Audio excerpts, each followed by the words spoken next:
Hi, my name is Danielle, and I did my lesson on the rock cycle. I'm going to take the camera off me and put it on my tripod so that you can see.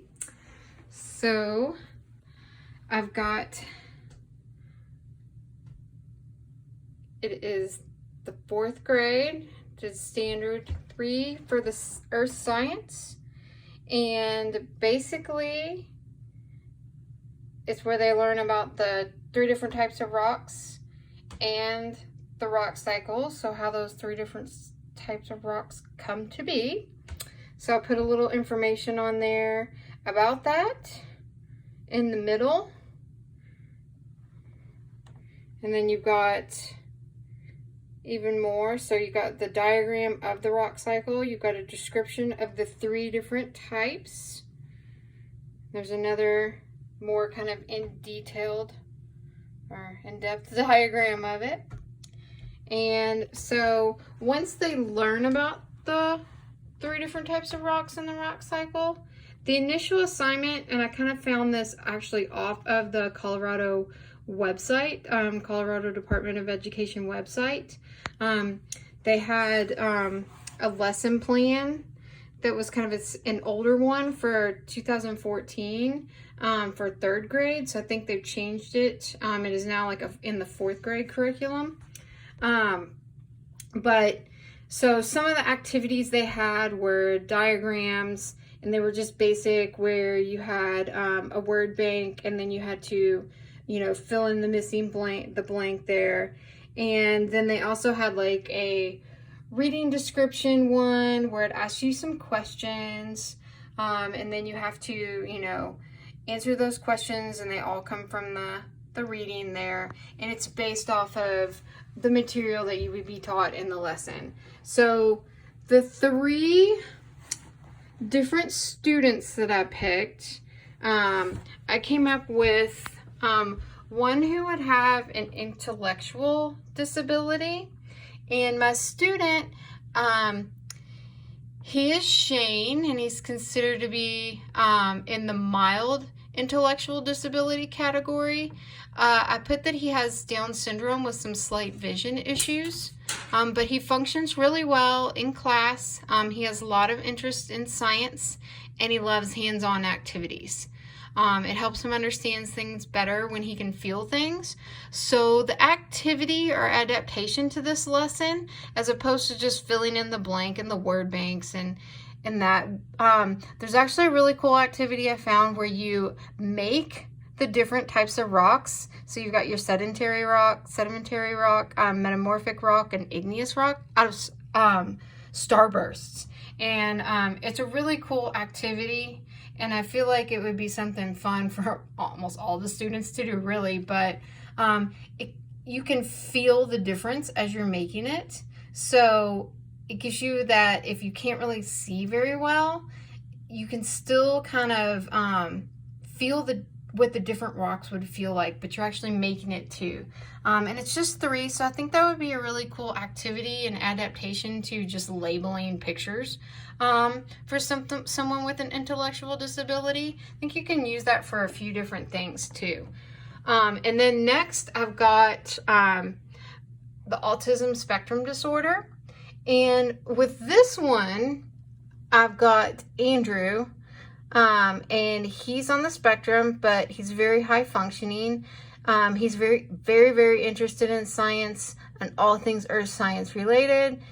He loves to organize and categorize things. He can tell you how things relate and how they don't relate to each other. He does like to do things on his own because he does have a little bit of difficulty interacting socially with his peers.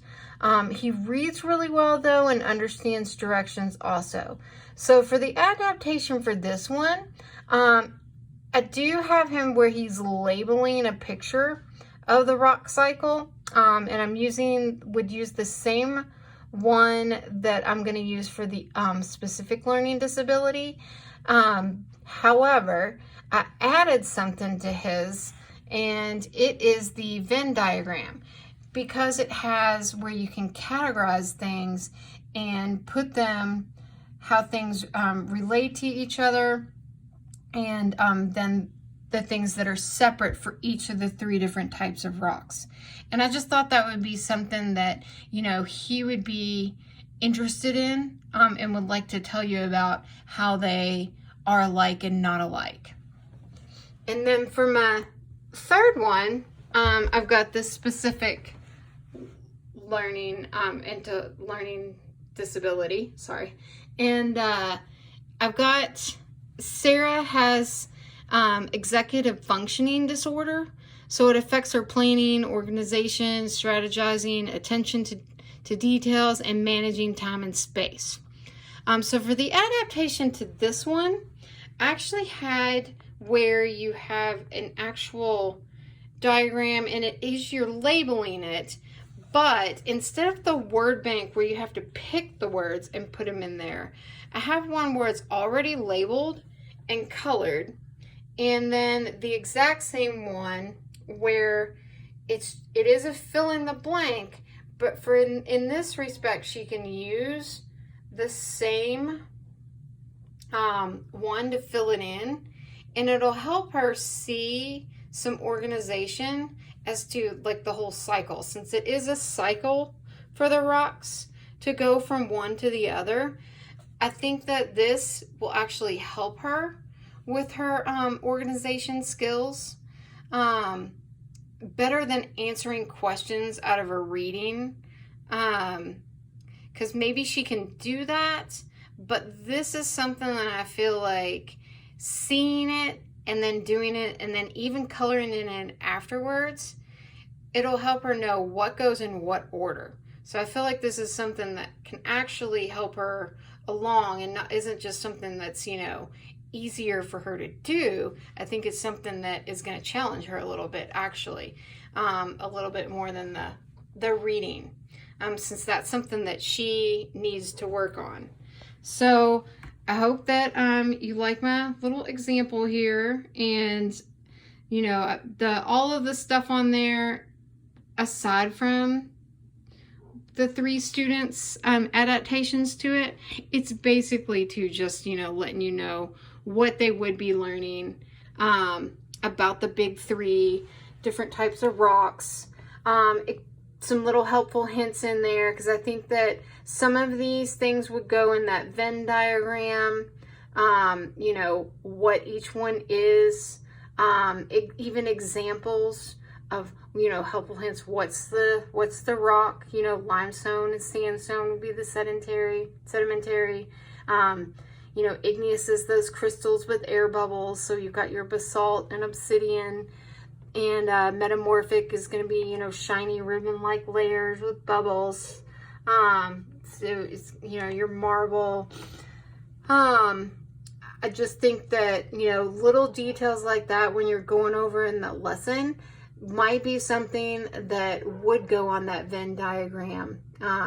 So you might get a little bit, you know, more detail out of, you know, the person who's super into the science and wants to tell you all about it. So that's my presentation. Hope you liked it. Hope you liked my poster there. All right.